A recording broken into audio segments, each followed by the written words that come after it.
महत्वपूर्ण खबर की बात करेंगे। जोशी मठ का जिक्र होना चाहिए उत्तराखंड में, क्योंकि जोशी मठ को लेकर अभी भी लोग काफी चिंता में हैं। खासकर वो लोग जो जोशी मठ में रहते थे, उनका क्या होगा, कैसे सरकार मदद करेगी। एक रूपरेखा तो तैयार कर ली गई, लेकिन आपदा प्रभावितों का मामला जो है उसको लेकर जानकारी ये मिली कि चारधाम यात्रा से पहले प्रभावितों को विस्थापित किया जाएगा। जी हां, 1 अप्रैल से पहले पुनर्वास कार्य पूरा करने का फैसला लिया गया है।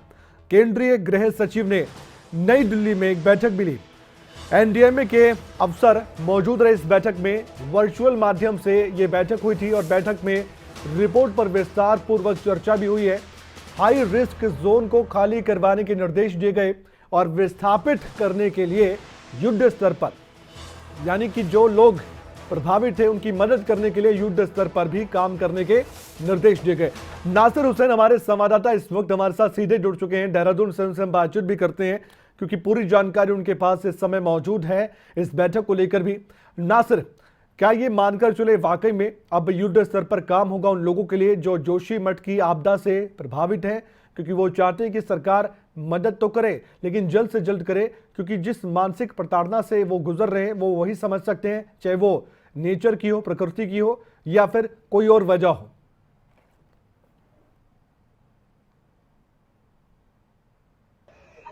देखिए कमल, दोनों स्थिति बहुत महत्वपूर्ण है उत्तराखंड में इस वक्त जोशी मठ के लिए। एक तो चारधाम यात्रा शुरू हो रही है, दूसरा जो जोशी मठ से जो लोग प्रभावित हुए हैं उनको जैसे जल्द उनका विस्थापन बेहद जरूरी है, क्योंकि बहुत सारी समस्या उनके सामने आ रही हैं। क्योंकि मौजूदा वक्त में सरकार ने उनको तत्कालिक जो व्यवस्था उनको देनी थी वो तो दे दी थी, लेकिन चूंकि अब चारधाम यात्रा शुरू हो रही है और उससे पहले तमाम लोगों को अपना कारोबार सेट करना होता है। क्योंकि एक उम्मीद होती है कि जब चारधाम यात्रा शुरू होती है तो जो लोग वहां पर आते हैं तो उनकी जो आर्थिकी है उन इलाकों की वो मजबूत होती है। ऐसे में चारधाम यात्रा के दौरान अगर उनकी आर्थिकी मजबूत कैसे होगी, क्योंकि जब जोशी मठ से खुद वो लोग पलायन कर चुके हैं, उन लोगों को विस्थापित किया जा रहा है, तो ऐसे में वो कैसे अपनी आर्थिक स्थिति को मजबूत करेंगे, क्योंकि जब उनके पास व्यवस्था ही नहीं है। दूसरे, जब चारधाम यात्रा शुरू हो रही है उससे पहले, चारधाम यात्रा शुरू हो उससे पहले सरकार की कोशिश है कि जो जोशी मठ का जो लोगों का विस्थापन है उसका काम जल्द पूरा कर लिया जाए, ताकि आने वाले वक्त में ना तो उन लोगों को किस तरह की समस्याओं का सामना करना पड़े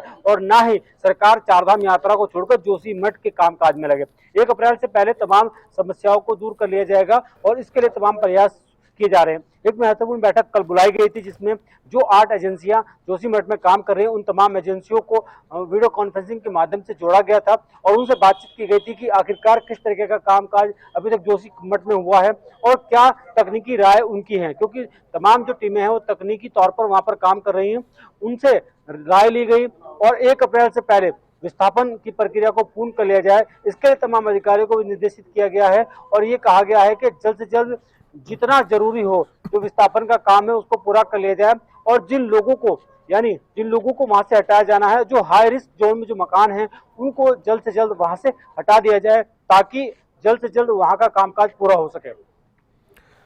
नासिर, एक बात बताइए, जो ये लोग प्रभावित हैं और अभी सरकार से बहुत उम्मीद लगाए बैठे हैं, उनके लिए सरकार किस तरह से, किस रणनीति के तहत, रणनीति शब्द का इस्तेमाल मैं इसलिए कर रहा हूं क्योंकि एक जंग की तरह ये भी है कि कैसे प्रकृति और आपदा से निपटा जाए और कैसे जो हमने ऐसे काम किए जिसका अब दुष्परिणाम सामने आ रहा है उससे निपटा जाए, क्योंकि डेवलपमेंट के काम होने हैं। और खुद मुख्यमंत्री पुष्कर सिंह धामी भी कह चुके हैं कि एक तो डेवलपमेंट ऐसा है जो जरूरी भी है, दूसरा ये कि लोग इस बात को लेकर भ्रम भी फैला रहे हैं। अब उन लोगों को, जोशी मठ के लोगों को समझाना भी है, उनके लिए काम भी करना है। बैठक में निर्देश दिए, केंद्र सरकार की ओर से निर्देश भी है, उनको भी मानना है। दबाव में खुद राज्य सरकार है, धामी सरकार है। ऐसे में किस रणनीति के तहत काम करने वाली है धामी सरकार और उनका प्रशासन?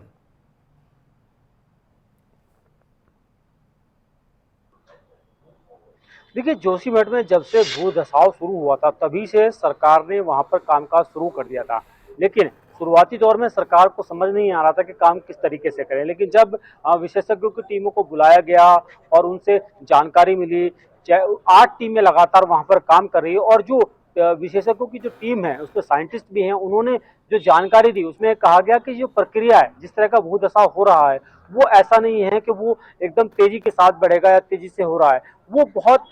धीरे धीरे बढ़ रहा है या उसकी व्यवस्था ऐसी है कि वो बढ़ भी सकता है और वो रुक भी सकता है। तो ऐसा नहीं है कि वो बहुत तेजी के साथ बढ़ रहा है, बहुत ज्यादा लोग एकदम से प्रभावित हो जाएंगे, लेकिन जरूरी है, बेहद जरूरी है कि ये समस्या और ज्यादा ना बढ़े, इसका समाधान निकाला जा सके। इसको जी। लेकर के लगातार वैज्ञानिक ये भी काम करेंगे कि समाधान क्या हो सकता है। और सरकार की कोशिश ये थी कि जो फौरी तौर पर जो लोग प्रभावित हुए हैं उनको मदद पहुंचाई गई, उनको वहां से शिफ्ट किया गया, और लेकिन सबसे जरूरी है कि उन लोगों को वहां से विस्थापित करने की एक बड़ी समस्या सरकार के सामने है कि इतने लोगों को कैसे विस्थापित किया जाए, और उनको ऐसी जगह विस्थापित करना भी जरूरी है जहां पर वो अपनी आर्थिक स्थिति को मजबूत कर सके। और यही वजह है कि सरकार ये नहीं चाहती कि कल के दिन किसी तरीके की समस्या उनको वहां पर भी आए जहां पर उनको विस्थापित किया जाए, या उनको पूर्ण विस्थापन उनका ना हो सके, क्योंकि ऐसी प्रक्रिया में अगर विस्थापन जल्दबाजी में कर दिया जाता है तो बाद में बहुत सारी समस्याएं आती है। और इसीलिए सरकार की कोशिश यही है कि एक रणनीति के तहत उन लोगों का विस्थापन किया जाए, और जोशीमठ का जो